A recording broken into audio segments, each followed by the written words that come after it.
Okay, hello and welcome to Nourishing Conversations. This is another episode of our Food Plant podcast where we talk to people throughout the food system here in Dane County and learn about what's going on in our community and what we can dream up for the future. Today we're here with Elliott Gilfillan of Brainplate Grows. Do you want to say hi and just introduce yourself quickly? Absolutely. Yeah. Hello, I'm Elliott Gilfillan, and I love composting. I love growing plants, feeding people, and seeing how all of those things connect together.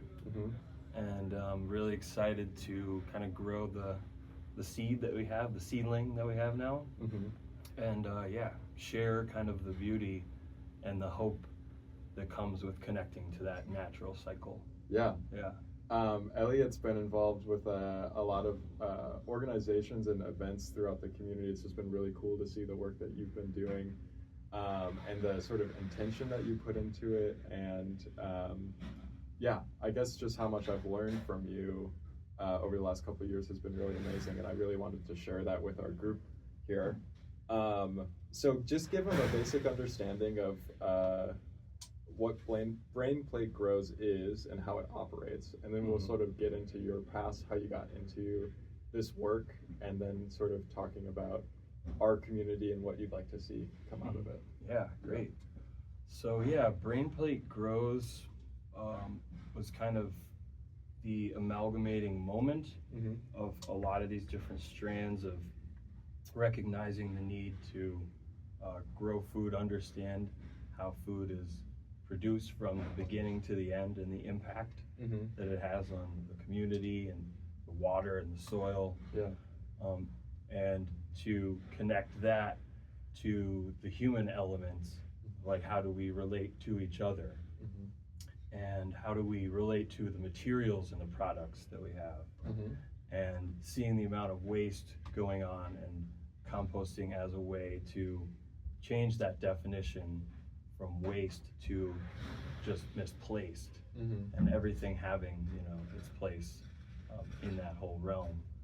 And it's just a grassroots organization right now. We have a fiscal sponsor with the Northside Planning Council and Healthy Food for All, and we're kind of burgeoning under our own embryonic stage right now, and kind of making the plans to create our own 501c3 in the years to come here. Sweet. So it's kind of the arm of ecosystem services, Right. And the remediation side of it also is something that we're really passionate about. And learning kind of, and we're in the early stages of understanding. It's a really complex scenario. The biology, the human chemical inputs, geology, and then just the history, of over time of how these things all interact. Right. So it's an amorphous kind of entity, but the community composting has really found a foothold with the community, with all the restaurants and co-ops and neighborhood folks that we've partnered with. And I feel like it kind of exemplifies a way to deal with the area of biggest need the most directly. So, and it's kind of a foundational element, right? When you think about the ecosystem, you think about soil, it's literally the grounding element, that the trees and the whole ecosystem then houses within, but that it's also this collaborative battery that everybody puts back into.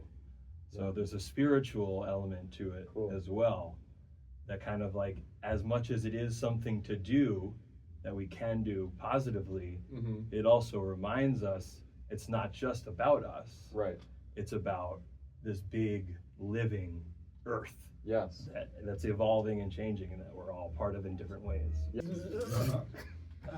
So I really liked what you were saying about two things. The first concept being not waste but misplaced, right? That I think in the food stream, from growing it to preparing it, storing it, to eating it, and then what happens next if it's not used, I think that's often an afterthought, and it's sort of seen on a linear line of growing to end use.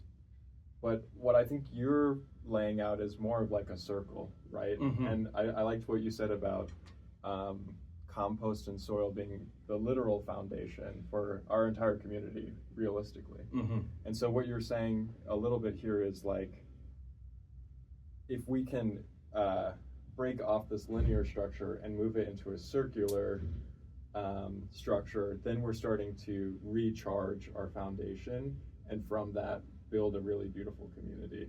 Mm-hmm. I think I'm just impressed being around you always, where I feel like I have all of these things clicking off in my head where it makes so much sense, but it's just a paradigm shift of what I'm usually used to talking about. So the reason I wanted to talk to you was actually I listened to a great podcast, which I encourage everyone to go listen to, with The Layered Onion, which is a partner that we work with for a publication called The Shallot, that you were a part of. And you sort of gave your background into how you got into this world. And I'm curious if you could just share a little bit about that. And the reason why I want to talk about it is because I feel like as a community, I'd really like us to have some of these same paradigm shifts as the way we think about our community, our food stream, not just as like getting from point A to point B, not just feeding people, not just supporting local farmers, which is all important, but how do we really build a community that shares the values that we all have? Mm-hmm. Yeah. Absolutely. Yeah. Absolutely. So yeah, I guess, I didn't really grow up in an agricultural, family scenario. We kind of, my dad worked in a factory, and, mom was a psychologist, and so it's, great and fine and everything, but, it wasn't really ingrained in me, from childhood. But music was kind of my first kind of revelatory grounding to life, and like, oh, this is a way that I can navigate, you know what I mean? This is a filter that I can use to have this experience. And was like, okay, this is life now. All right, I do music. Cool. I can think about everything in a musical way, Sure. And so as that kind of pile, took those component pieces and, into my teens, later teens and 20s, and running around and just playing as much music as possible in 6 bands, and, just having a grand old time and having these amazing interdimensional experiences, and just, experiencing the universe through this vessel, for the first time in this really volatile way. Yeah. And then I feel like there was, kind of the beginning of the cool down of that period, where I started kind of meditating more on my own awareness, on my own experience, on my own directive, and the purpose behind that, and like the underlying what's making me do what I want to do, and kind of pulling that all up and trying to, get a sense of, maybe it was like an early midlife crisis or something. I don't know. Sure. I think we all have that. Yeah. So I kind of was in this mentality of like trying to pull away all of the noise and get down to like the most essential thing. And it was like, okay, the people around me, the experiences that I have, the support that I have, and what I can do for other people, how that makes me feel, like is essential. And then there's food. Like, pretty sure I need to eat. Like, I could go without it for a while, but eventually, I think we can put that on the list. Pretty high. Yeah. So then I was like, okay, well, that's not really a part of my life right now, so I feel like I should start endeavoring this. And I started growing peppers just like on the rooftop at the Wisco, and guerrilla gardening and planting tomatoes wherever I could, just in little offshoots and stuff. And kind of was just learning as much about that in the cracks, kind of like Dandelion College type deal. And amidst that, I had this parallel experience that I was having with other friends in the community, of kind of reaching out into the cosmos, reaching to the inner cosmos, and having these shared experiences that are, you know, very unexplainable and imprinted upon me a vast significance. You know, not really any hard facts or directives at first, Right. but just a sense of, hey, we're here, and that's all you need to know. Right. And don't get too cocky, kind of. Yeah. It's like a humbling. Yeah. Yeah. And so we were getting to know the CE5 protocol that Stephen Greer came up with. It's basically meditation on galactic consciousness, shared experience, and then having a group intention to kind of just open the door to whatever crazy demonic creatures. But and there's got to be an ecosystem to it too. Cool. It's not just like, oh, they're all beautiful fairies and, you know, unicorns. Sure.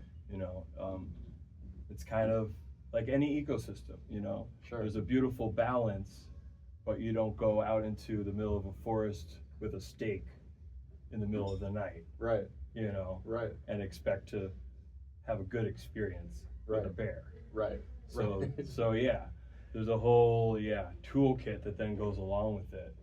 But I think the foundational principle is that, like, the resonance, like an antenna, a transmitting antenna signal amplified through intention for peace and connection, then will attract entities that resonate on that level. That's really cool. Yeah.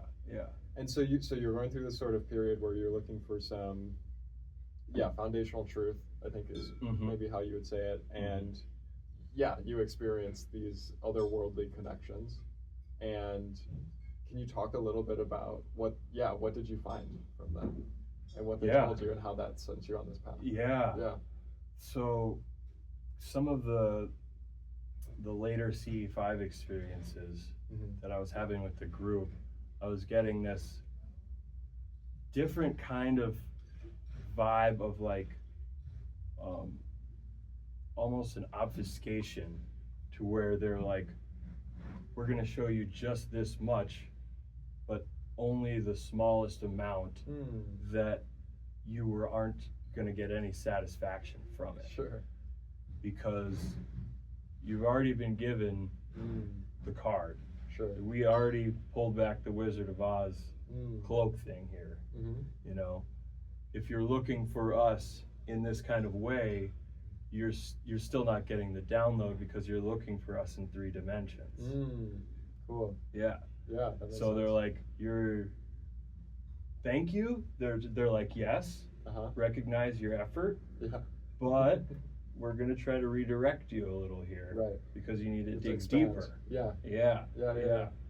And so I was just like, oh, man, you know, just getting kind of trying to break that wall in my head. Like, okay, what is this, you know? And then I just got this kind of a very clear download as I was walking around in the backyard of, like, here's this plant, like, this organism is having an experience, and if you can put your mind into their shoes and understand how they're experiencing you, then you're going to be getting closer to having a direct understanding of what we are, why we are, how we are. Wow. Yeah.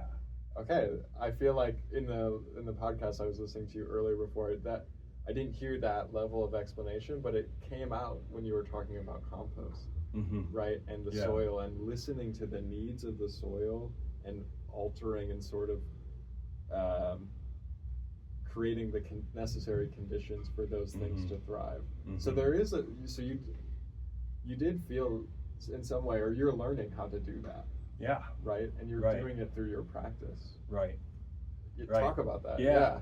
And the most kind of, like, inherent thing that I like coming back to with all of like the effort and the trying to do good and all this is like the exchange of oxygen and CO2. Sure.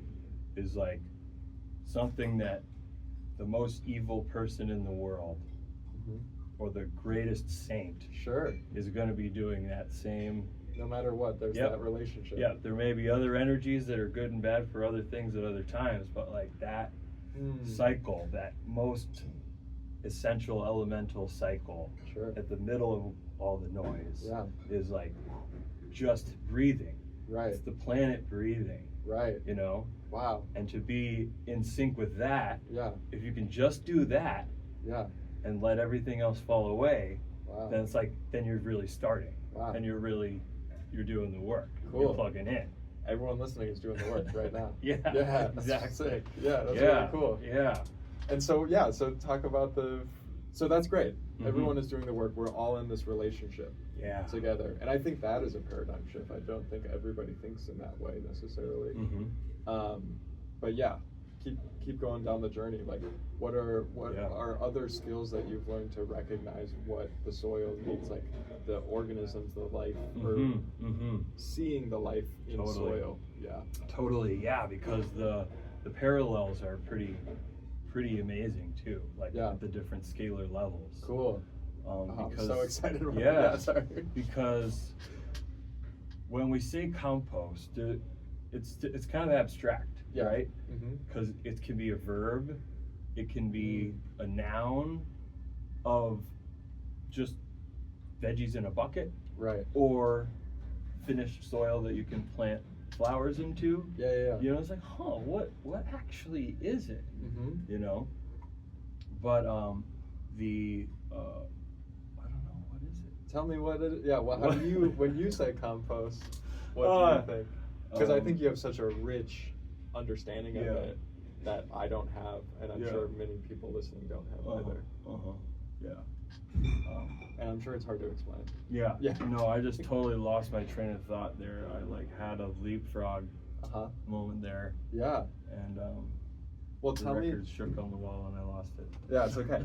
So I think we're in this conversation now about, we understand that we're in relationship with all living things around us. Right? Yes. And I think the conventional understanding of what compost is just like this thing. It's a block of soil that was once food. And perhaps what we think of compost is either the bin on your counter filled with vegetables, or it's that soil product. But the reality is it's the process. And I'm sure, I want you to tell me how you see the process. So the food, So all of that organic material is food to something, you know, at some point. This is good, And so like that need is shared, you know, between all the different levels of life, right? And so that's just one part of it, because we don't like live just in food of food. You know, we need buildings and like some structure, you know, to our life. Right? And that's another thing that the compost needs. Like when you're doing the creation of a compost pile, or you're trying to nurture the right conditions for aerobic soil creating microbes, right? So they actually need structure too. It can't just throw a bunch of, you know, broccoli in a pile and expect it to kind of go the way that you're hoping for soil creation. And so then the other thing is water. Just like we need water, you know. And the other thing is temperature. You know, they need a temperature of 70 to 90 degrees for the first microorganisms to start their work. You know. And then they need infrastructure to travel around, to carry nutrients, to have their society, to reproduce, to evolve and adapt. You know. And as you look at all that, it's just like, that really sounds familiar. Not too different. Yeah. You're building a city. You're building a community. Yeah, absolutely. And the beautiful thing is they're just there too. You know, they're just endogenous to the world everywhere. There's seeds, you know, and seeing how there's even those different evolutionary kind of developmental layers in just one pile's life cycle, to where the mesophilic bacteria do their activity, and when it's working, you know what I mean, they start getting hotter, breaking things down, making nutrients available. And then once it gets up to a certain temperature, 90 to 150, there's a whole other bastion of microorganisms, thermophilic microbes, that wake up. And they're like, oh, conditions are favorable. And they come out of their hibernating state, and then they pick up the ball. They continue breaking nutrients down in different ways. Cool. Yeah. And then as they exhaust their resources in the way that they know how to utilize them, the temperature comes back down, and the mesophilic, who went into hibernation when it was too hot, then wake up again. And they start doing their process. And as those cool down, calm down, the earthworms make their way back in, the fungi start creating their mycelium, and working with that, is, it's beautiful to behold. And there's so many different ways that you can nurture it too. And it's exciting to be at such a beginning understanding of like, wow. I get the principles here. But like, this is vast. It's magical. It's really cool. It's really cool. How do you, I have so many questions. It sounds like a dance, or like even like something like a baking process or something like that. How do you view it? Like, or is it just its own thing for you? It is really cool when it feels like cooking. Because we're like dumping coffee, lemon, limes, carrots, coffee chaff, cake, flower stems, bread, lettuce sludge, you know what I mean, mushroom butts, and you get a smell of just all of that. It's like, wow, this is the smell of like brown before brown. This is like the all smell.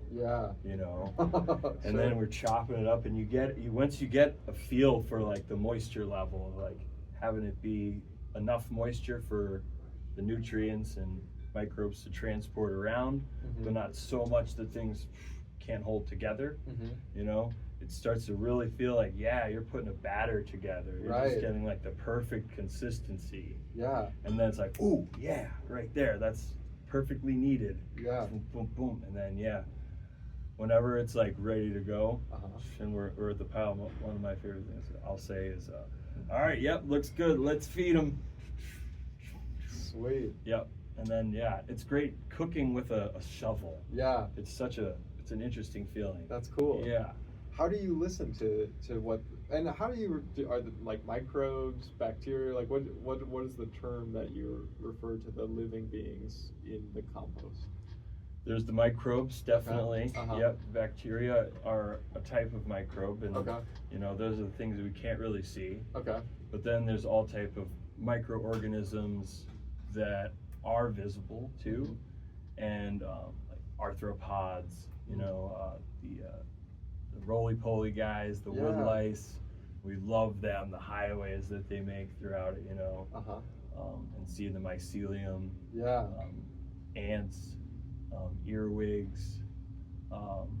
We had a nanoscorpion that we saw the other day. Just, Aaron was in with his phone, just like, oh, look at all these cool things, and all of a sudden this little guy walked in with the pinchers. Like, what? Is that a scorpion? What the heck? That's so cool. Wow. So it's amazing, just that these things are out there. And they're all interacting and creating like an equilibrium, and enabling each other to live more vitalic. It's amazing. That's a word. With more vitality. It's amazing. And I mean, truly, like what I hear from it just relates so much to me from an urban planning background of like how we think about cities and how we provide the structure, the programming, the community building in order to create vitality in our own community. So maybe, I don't know, can we bridge that gap between, because I mean, I've seen you in other spaces too, right? Like creating music festivals, right? Which is another type of community building activity, and creating an ecosystem of music and food and people and craft and art and all that kind of stuff.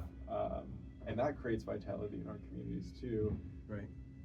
How does the work that you're doing translate into the larger community ecosystem of humans and all other beings in Madison or Dane County specifically? Yeah. I mean, I would love to see the community composting, coalition in Madison really catch some wings. Cool. Because the need, the upfront capital or like the infrastructure, like all of that can be repurposed. You know what I mean? Or it's just there's somebody out there with the gumption to do it, wanting to make a difference, but it's just not being presented as an option. And the space that it takes up, square footage wise, and like needs as far as making sure leach is accounted for. Yeah. There's so many potential spaces, all around in the city. It's just like people need to be kind of given the tools and just like the basic, understanding. So your vision is like sort of a decentralized, like mini community compost. Yes. Talk more about your vision for it. What does it look like? There's many of these things throughout the city and the county, perhaps. Who's in charge of those individual plots? Right. Yeah. Right. Where's the infrastructure come from? Yeah. So I guess kind of like the big why behind that is like looking at natural systems and ecosystem and seeing how it functions and how what we're doing in the urban landscape is differing from that. Yeah. And nature is always composting, always feeding the soil with leaves, with branches, with detritus, with hair and bones, and always building that soil up, feeding the underground world. Right. And at this point, we're centralizing all of our organic materials, right? Yeah. In the landfill. Yeah. And painting over them, smashing them down, and creating methanous plumes with them. Right. Right. So that's to me a big like on the city scale. A problem.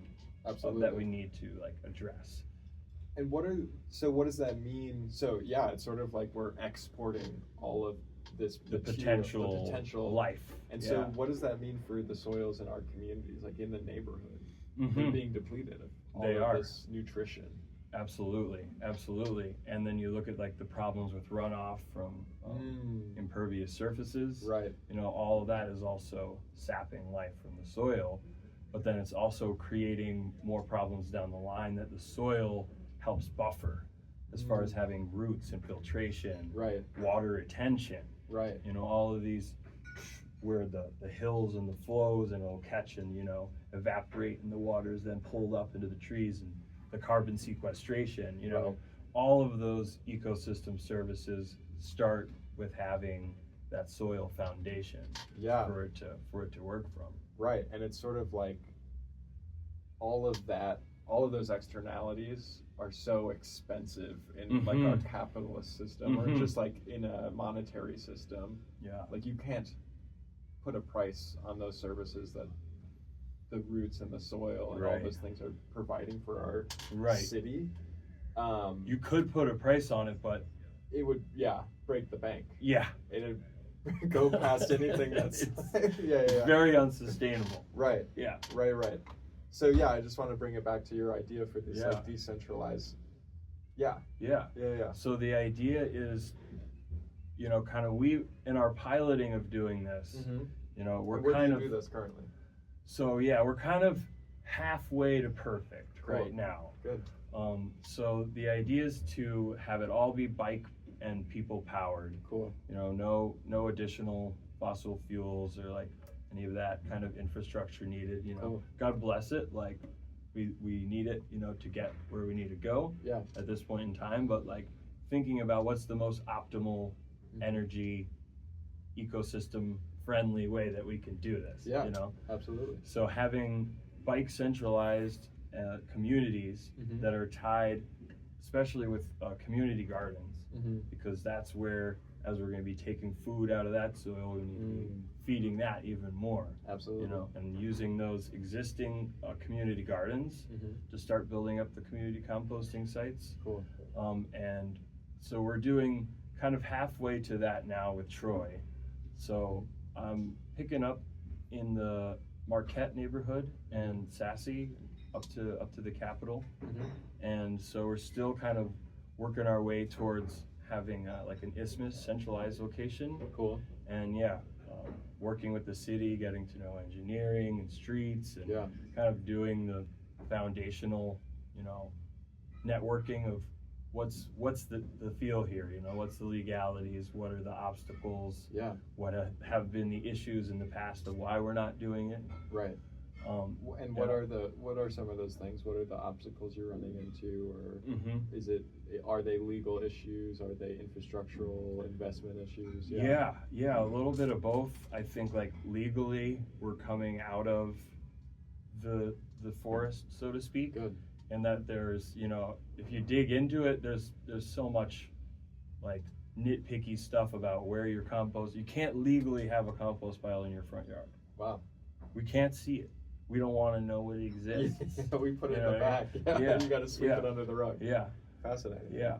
So, but the people in the city recognize the need for this. You know, the people working at the landfill recognize, you know, the need for it. So things are definitely moving, you know, in that direction. But I think the scale that we've tried to do it in the past, in the initiatives in the city, in the UW, you know, it was just kind of like, oh, we'll put another bucket out there, and then it'll just magically just be, you know, veggies and organic things, you know.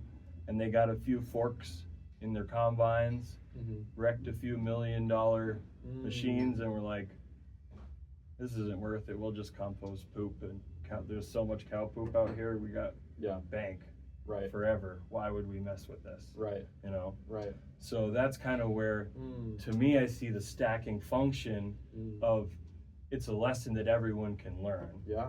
And if you have a network of people in a community and the space and some tools, you know, and a little bit of organizational oversight, you can do a lot of work. You know, you can rescue a lot of materials. And it's also just one of those things that, you know, as a person that lives on the planet that benefits from soil and food, you know, it seems kind of like reasonable to think that everybody could help out a little bit and at least be aware, you know, of the process, and having it be localized in that regard, it kind of makes it where people just learn about it because they see it happening. And they're like, oh, okay. And then it's like the investment, the buy-in to do it right becomes stronger because it's the people that you see in the neighborhood going around doing it. So you see the food that comes from it.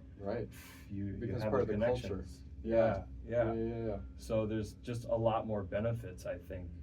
That even though it requires a lot more moving parts or people, you know what I mean, on board, but because of those foundational principles that come with it too, and like just the work itself is really gratifying. You know, like getting like a nice radish butt, or like breaking through one of the pineapple butts, you know, like getting to know all the different textures, you know, all the different ways that things hold together, and the ways that vegetables and fruits are so creative in their forms and their colors, and you know, it's like it's kind of a beautiful kaleidoscope. You know.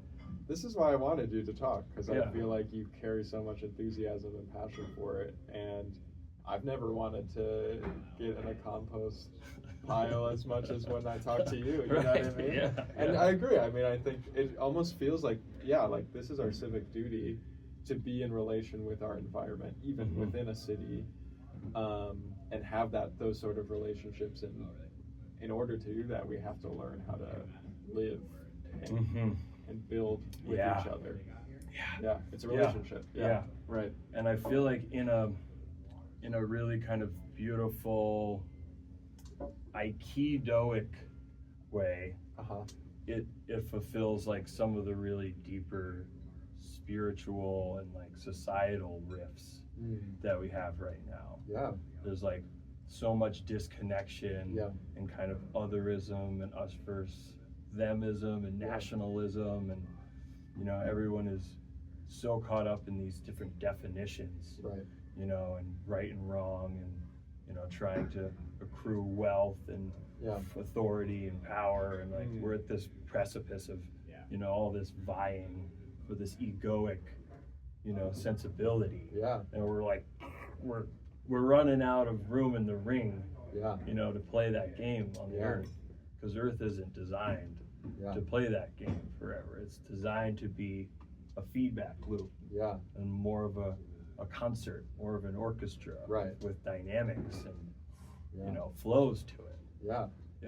Maybe we're at the stage right now where the soil is 150 degrees, right? And we've just got to burn all that stuff in order for it to come back down, and for that life to kind of come back.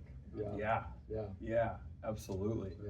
I mean, it's like the pallets, you know, the pallets that make up the whole inner structure, you know, of our greenhouse are they're the offshedding, you know, late stage capitalism and air conditioning and, you know, it's great, you know. You can't really get mad at anyone, you know. We're in a process, you know, and the guys up there flying the jets, you know, like being mad at them, thinking that they're bad people, isn't getting any closer to like the heart of things, to being able to communicate like heart to heart. Absolutely. Because like the similarities, the source material, you know, it's so universal.